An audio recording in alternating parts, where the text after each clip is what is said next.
दोस्तों नमस्कार, मैं हूं जयश्री नागदा और आप देख रहे हैं बेबाक बोल। दोस्तों, पहलगाम में जो कुछ हुआ वो एक नासूर की तरह हर भारतवासी के दिलो दिमाग पर रहने वाला है। वहां पर जो आतंकवादी घटना घटी, जिन 28 लोगों को वहां पर अपने परिवार, अपने बच्चों, अपनी पत्नी के सामने मार गिराया आतंकवादियों ने, वो वाकई में एक ऐसा नजारा था जिसको एक लंबे अरसे तक दहशत उससे कायम रखी जाएगी। ऐसा लगता है जैसे उस घटना को याद करके कि न जाने हम कब तक दहलेंगे अंदर से। और कई सवाल हैं जो हमारे अंदर से बार बार हमको कचोट रहे हैं, पूछना चाहते हैं हम लोग कि आखिर ये पूरी जो घटना है, आतंकवादी घटना, ये किस वजह से हुई, कौन है इसके जिम्मेदार लोग। लेकिन अगर आप भी मेरी तरह उन सवालों के जवाब ढूंढ रहे हैं या आप सोच रहे हैं कि सरकार अपने आप पर ये कोई जिम्मेदारी लेने वाली है या आपको इन सवालों का सही सही जवाब मिलेगा कि हाँ, हमारी कहीं ना कहीं चूक रही, सुरक्षा में चूक हुई है, इंटेलिजेंस फेल्योर है, इस तरह के जवाबों का अगर आप इंतजार कर रहे हैं तो फिर मैं आपसे कहूंगी कि आप बिल्कुल बेहद निराश हो सकते हैं यहां पर, क्योंकि सरकार अब उस मोड में कभी रहती ही नहीं है कि अपनी गलती सामने आकर के स्वीकार कर सके। आपको याद है मोरबी पुल हादसा जब गुजरात में हुआ था, वो पुल जब टूटा था तो सुधीर चौधरी अपनी एक प्राइम टाइम शो में यह कहते हुए दिखे थे कि जो जनता थी उस पुल पर चढ़ गई थी, उस जनता की गलती है। आप सोचिए, ये वो दौर है जब जो पीड़ित होता है वो ही गलत होता है। अब यहां पर किसी सरकार की, किसी जिम्मेदार की जिम्मेदारी तय नहीं होती, उससे जवाबदेही नहीं मांगी जाती, उन्हें अकाउंटेबल नहीं ठहराया जाता, उनसे सवाल नहीं किए जाते, बल्कि सवाल या दोष उन लोगों पर मढ़ दिए जाते हैं जो कहीं ना कहीं इस पूरे मामले से पीड़ित होते हैं। मोरबी पुल हादसे में भी यही हुआ था, जनता को इसका कसूरवार बता दिया गया था। यह नहीं पूछा गया था कि उस पुल की इतनी क्षमता नहीं थी तो इतने लोगों को वहां जाने क्यों दिया गया, इसके लिए जिम्मेदार वहां पर कौन था। उस पुल की गुणवत्ता पर सवाल नहीं किए गए। बहुत सारी चीजें उस वक्त जो सरकार है, कैसे टेंडर पास हुए, क्या, कोई कुछ नहीं। लेकिन जनता वहां पर क्योंकि बहुत ज्यादा मात्रा में, तय मात्रा से ज्यादा वहां पर चली गई उस पुल पर, इस वजह से मोरबी पुल हादसा हुआ। आज भी आपको ये चीजें कहीं ना कहीं मिल जाएंगी, और नहीं तो सुधीर चौधरी का वो प्राइम टाइम शो तो आपको मिल ही जाएगा, जिस पर सुधीर चौधरी की काफी किरकिरी भी हुई थी और लोगों ने काफी ट्रोल किया था। ये एक अच्छी बात है कि जनता कहीं ना कहीं कटघरे में खड़ा करती है, लेकिन ये जो जनता है इनका प्रतिशत बहुत कम है दोस्तों, जो कटघरे में खड़ा करती है, जो पिछलग्गू बन के साथ चलती है, जो इन्हें सवाल नहीं करती, ऐसी जनता का प्रतिशत ज्यादा है। और यही कारण है कि भाजपा के बड़बोले नेता जो हैं वो कुछ भी बोल करके निकल जाते हैं, जैसे कि मंत्री पीयूष गोयल बोल गए हैं। ये मंत्री जी कहते हैं कि 140 करोड़ जो भारत की जनता है वो इस हादसे की कहीं ना कहीं जिम्मेदार है। जब तक भारत की जनता में राष्ट्रवाद नहीं आएगा या तब तक इस तरह की घटनाएं जो हैं वो लगातार होती रहेंगी, इस तरह का कुछ कहना है। आप सुनिए उन्होंने क्या कहा था। आज की तारीख में जब तक 140 करोड़ भारतवासी देशभक्ति और राष्ट्रवाद को अपना परम धर्म मानते नहीं है, तब तक इस प्रकार की घटनाएं देश को परेशान करते रहेंगे। सुना आपने दोस्तों, मतलब आपकी देशभक्ति पर सवाल, मेरी देशभक्ति पर सवाल, और इस देश के 140 करोड़ लोगों की देशभक्ति पर सवाल यह अकेला भाजपाई नेता पीयूष गोयल उठा देता है। लेकिन पीयूष गोयल यह नहीं बता पाएगा कि सरकार क्या कर रही थी। जिस बैसरन घाटी के अंदर ये आतंकवादी घटना हुई, वहां पर एक भी सेना का जवान, आरपीएफ, सीआरपीएफ, वहां पर कुछ भी मौजूद नहीं था, पैरामिलिट्री फोर्सेस भी नहीं, कुछ नहीं। आखिर 2000 लोग उस घाटी में उस वक्त मौजूद थे, और जहां पर ऐसी जगह होती है जहां 2000 लोग मौजूद हो सके, वहां पर एक सिक्योरिटी पर्सनल नहीं। यह अपने आप में सुरक्षा में चूक नहीं है, जबकि वो इतना संवेदनशील हमेशा से माना जाता है कश्मीर में। और ऐसा भी नहीं है कि वो बिल्कुल सरहद पर था, कितने ही अंदर आकर के वो आतंकवादी इस तरह की दहशत भरी घटना को अंजाम देकर के और गायब भी हो गए, आज तक उनका कहीं अता पता नहीं लगा पाए। तो ये किसकी गलती है? इंटेलिजेंस फेल्योर आप नहीं मानेंगे, लेकिन उन 140 करोड़ देशवासी, इन्हीं में वो लोग हैं जो वहां पर पीड़ित हैं, जिनके परिवार में से लोग चले गए हैं दुनिया को छोड़ करके, उनकी आंखों के सामने उन्हें मार दिया गया, जिनके माता पिता, पत्नी, मासूम बच्चे आज भी वहां पर रो रो कर विलाप कर रहे हैं। एक मजबूर पिता किस तरीके से अपने बेटे की अस्थियां विसर्जित करके वो रो पड़ता है वहां पर, और आप कहते हैं कि वही 140 करोड़ जनता इन सब के लिए जिम्मेदार है, क्योंकि उनकी देशभक्ति में आपको कमी नजर आती है, लेकिन आपकी सरकार के अंदर की खामियां आपको नजर नहीं आती हैं। आप उन चीजों को कभी एक्सेप्ट नहीं कर सकते। पीयूष गोयल ने जो कुछ कहा दोस्तों, सुप्रिया श्रीनेत उसके ऊपर कहती है कि भाजपा मंत्री पीयूष गोयल ने आतंकी हमले का ठीकरा जनता के ऊपर ही फोड़ दिया है। मतलब सुरक्षा और खुफिया तंत्र में हुई चूक के जिम्मेदार अब भारत के लोग हैं। इतनी थेथराई आती कहां से है इन लोगों में, ये सुप्रिया श्रीनेत का कहना है। और दोस्तों ये वाकई में सच लगता है जब आप इतने बड़े फेल्योर का ठीकरा आप भारतीय आम जनता पर थोप देते हैं, जो कि आपको वोट देती है, जो कि टैक्स देती है ताकि इन सब चीजों में इन्वेस्ट किया जाए।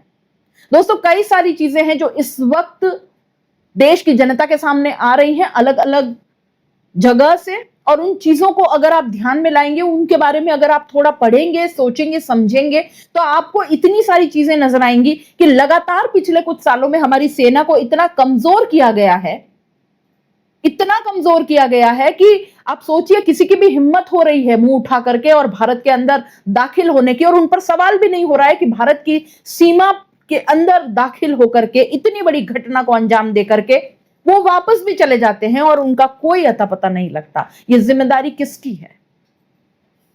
वहां पर कश्मीर आपको पता होगा, आप बार बार ये कि सेना कहां है, पुलिस कहां है, आपको पता होना चाहिए कि वो एक यूनियन टेरिटरी है जहां जो भी सिक्योरिटी जो होती है वो एलजी को रिपोर्ट करती है, और जो एलजी है वो होम मिनिस्टर को, जो कि अमित शाह हैं, उनको रिपोर्ट करती है। तो इस सबके लिए जिम्मेदार 140 करोड़ जनता है या अमित शाह को ठहराया जाना चाहिए? रक्षा मंत्री राजनाथ सिंह को ठहराया जाना चाहिए या देश के प्रधानमंत्री नरेंद्र मोदी को ठहराया जाना चाहिए? आप बताइए। भाजपा के नेता के मुंह से अगर गलती से सुरक्षा में चूक या चूक शब्द निकल भी जाए तो आप सोचिए किस तरीके से उस चीज को रेक्टिफाई कर देते हैं। किरण रिजिजू आप जानते हैं, उन्होंने इसको लेकर के, जो पहलगाम की घटना हुई थी, इसको लेकर के उन्होंने बयान दिया था मीडिया से बात करते हुए। उन्होंने जो अपना बयान है उसके अंदर 2 बार चूक का इस्तेमाल किया। उन्होंने माना कि हां चूक तो हुई है, लेकिन जब किरण रिजिजू उसी बयान को अपने सोशल मीडिया हैंडल पर पोस्ट करते हैं दोस्तों, तो उसमें से वो चूक शब्द वाला पोर्शन गायब हो जाता है। आप सोचिए कितना बड़ा खेल है आपके सामने, क्योंकि ये मास्टर हैं इस चीज के, किस बयान को कैसे तोड़ मरोड़ कर अपना फेवरेबल बना लेना, ये इनको बहुत अच्छे से आता है। और इसके ढेरों उदाहरण।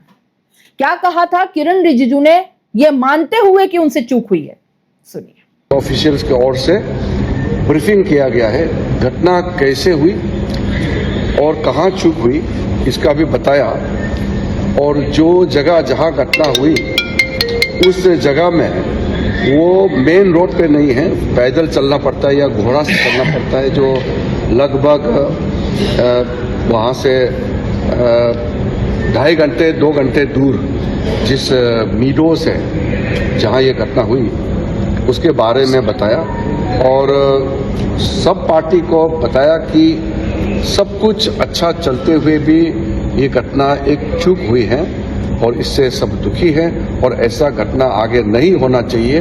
इसके लिए क्या क्या प्रबंधन किया गया है इसके बारे में ऑफिशियल्स अपने ब्रीफिंग में एक्सप्लेन किया है। अमित शाह दोस्तों लगातार इस पर जो है सवाल उठ रहे हैं, क्योंकि वो गृह मंत्री हैं, उनसे सवाल लाजमी है। लेकिन अमित शाह आप सोचिए एक भी प्रेस कॉन्फ्रेंस उन्होंने अभी तक नहीं की है, एक भी ऐसा बयान उन्होंने नहीं दिया है जिससे ये लग सके या भारतीय जनता को ये पता चल सके। विपक्ष कहीं ना कहीं सवाल लगातार पूछ रहा है, मीडिया पूछ रहा है, ऐसा कोई बयान या ऐसी कोई प्रेस कॉन्फ्रेंस अभी तक सामने नहीं आई है। दोस्तों सोचिए आप, सिर्फ वहां पर जाकर श्रद्धांजलि अर्पित जरूर करते हैं और श्रद्धांजलि अर्पित करते हैं रेड कारपेट पर। इनको लेकर के काफी बार वो ट्रोल हो चुके हैं। अमित शाह वहां पर जाकर के क्या करके आए हैं ये किसी को अभी तक पता नहीं है दोस्तों, लेकिन इसको लेकर के बहुत सारी बातें लगातार हो रही हैं, सवाल अब जनता पूछ रही है, जवाब कुछ आ नहीं रहा है। साथ ही साथ सर्वदलीय बैठक भी हो रही है, कुछ ऐसी चीजों पर बात हो रही है जिससे सर्वदलीय बैठक में जो सारे दूसरे दल थे उन्होंने भी सरकार का साथ देना इस वक्त मंजूर किया है, जो कि होना भी चाहिए। लेकिन स्टेप्स तो पता पड़े कि आखिर सरकार क्या स्टेप्स लेने जा रही है। दोस्तों विजय नरवाल, नीरज, वो तमाम लोग जो शहीद हो गए, जो इस हमले में मारे गए, 26 लोग, आज हम सब उनके साथ हैं। इस वीडियो के लिए जो आप मेरे पीछे देख रहे हैं, जहां एक पिता इतना मजबूर होकर के अपने बेटे की अस्थियां बहा रहा है, इन वीडियोस के लिए, इन नजारों के लिए, जहां पर एक मृत पति के शव के पास में एक पत्नी बेबस होकर के बैठी है, ये देखे नहीं जा सकते दोस्तों वीडियो। ये इतने ज्यादा भावुक कर देने वाला है। लेकिन केंद्र सरकार अपनी जिम्मेदारी से नहीं बच सकती।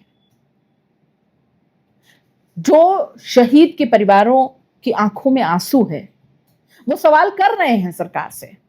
आपको याद होगा शीतल कलाथिया ने साफ साफ कहा था कि मैं टैक्स के पैसे देती हूं, अगर आपको इतनी सिक्योरिटी चाहिए, आप कहीं जाते हैं आपको इतनी सिक्योरिटी चाहिए, तो वहां पर हमारी सिक्योरिटी का क्या है। वहां पर इतने लोग मौजूद थे, एक भी वहां पर सिक्योरिटी पर्सनल नहीं था, सेना हमारी कहां थी, ये सवाल शीतल ने किए थे दोस्तों। उनका बेटा बहुत छोटा सा, मासूम सा, लेकिन जिस कॉन्फिडेंस के साथ उसने सवाल उठाए और जो सच बयां किया ना दोस्तों, वो तारीफे काबिल था। वो बच्चा ऐसे माहौल में भी घबराया नहीं, डरा नहीं, बल्कि जो कहना चाहिए था उसने वो सारी चीजें कही। वो कह रहा था कि दोष कश्मीरियों का नहीं है, दोष सरकार का है जो हमें सुरक्षा नहीं दे पाई। नीरज का परिवार जो है वो सवाल कर रहा है राजस्थान के मुख्यमंत्री भजन लाल शर्मा से। नरवाल का परिवार सवाल कर रहा है मुख्यमंत्री नायब सिंह सैनी से। इन सवालों से तो आप नहीं बच सकते, नहीं बच सकते। आपको ये जवाब देने पड़ेंगे, क्योंकि इन लोगों के आंसू, इनके चित्कारें आपका पीछा नहीं छोड़ सकती। आप ऐसे भाग नहीं सकते 140 करोड़ भारत की जनता पर ये सारा दोष मढ़ करके। भारत के अंदर हिंदू मुसलमान का खेल करवाकर आप इन सारे आरोपों से, इन सारे सवालों से आप नहीं बच सकते। आपको मानना पड़ेगा कि आपसे चूक हुई है, सीमा की सुरक्षा आपसे नहीं हो पाई है। तभी जब आप नहीं मानते हैं और जब इन चीजों की जिम्मेदारी लेने से बचते हैं, तभी खुलकर पाकिस्तान का रक्षा मंत्री इस बात को आराम से स्वीकार कर पा रहा है कि हम आतंकवादियों का साथ दे रहे हैं, मगर हम यहां क्या कर रहे हैं, हम आपस में लड़ रहे हैं।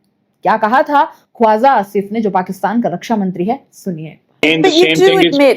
You do admit, sir, that Pakistan has had a long history of backing and supporting and training and funding these terrorist organizations.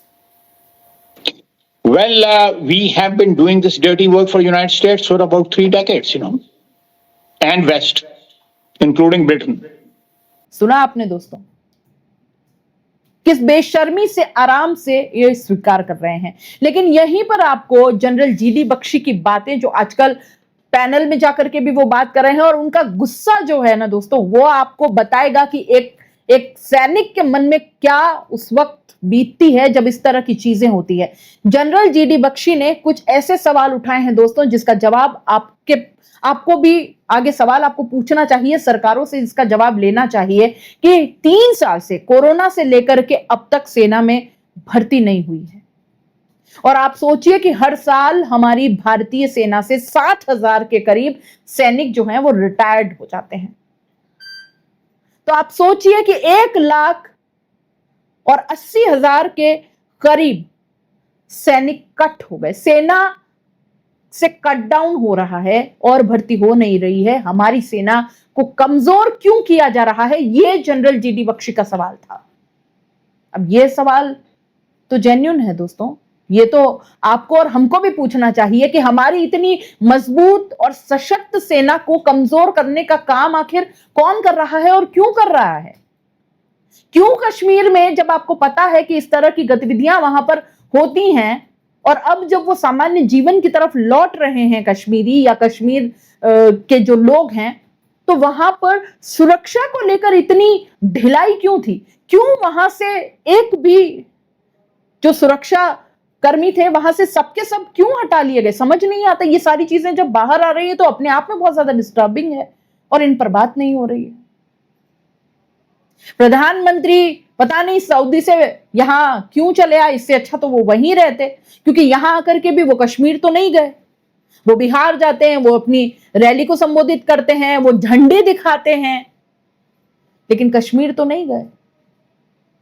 वो सर्वदलीय बैठक में नहीं गए।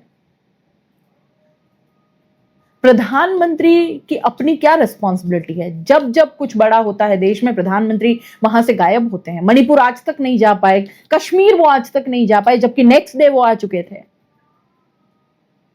ये सवाल तो होंगे दोस्तों। क्या प्रधानमंत्री मोदी के लिए चुनावी रैली संबोधित करना ज्यादा जरूरी था बजाय कश्मीर जाने के, जहां पर 28 लोग मारे गए? बताइए। और क्या इस बारे में भी कोई प्रेस कॉन्फ्रेंस, कोई बात प्रधानमंत्री की तरफ से? कुछ नहीं। आप सोचिए ऐसा आखिर क्यों है? देश का प्रधानमंत्री जहां कहीं इतनी बड़ी घटना हो जाती है वहां जाने से क्यों डरते हैं? उन लोगों के साथ क्यों नहीं खड़े होते हैं? ये सवाल मैं आप तक छोड़ देती हूं। आप बताइए इसका जवाब क्या होना चाहिए। और अगर आपके पास भी जवाब नहीं है तो पूछिए अपने देश के प्रधानमंत्री से कि आप मणिपुर कब जाएंगे, आप कश्मीर कब जाएंगे? क्या आपके लिए मणिपुर और कश्मीर भारत का हिस्सा नहीं है? और अगर है तो इनके लिए आप क्या कदम उठा रहे हैं? नमस्कार।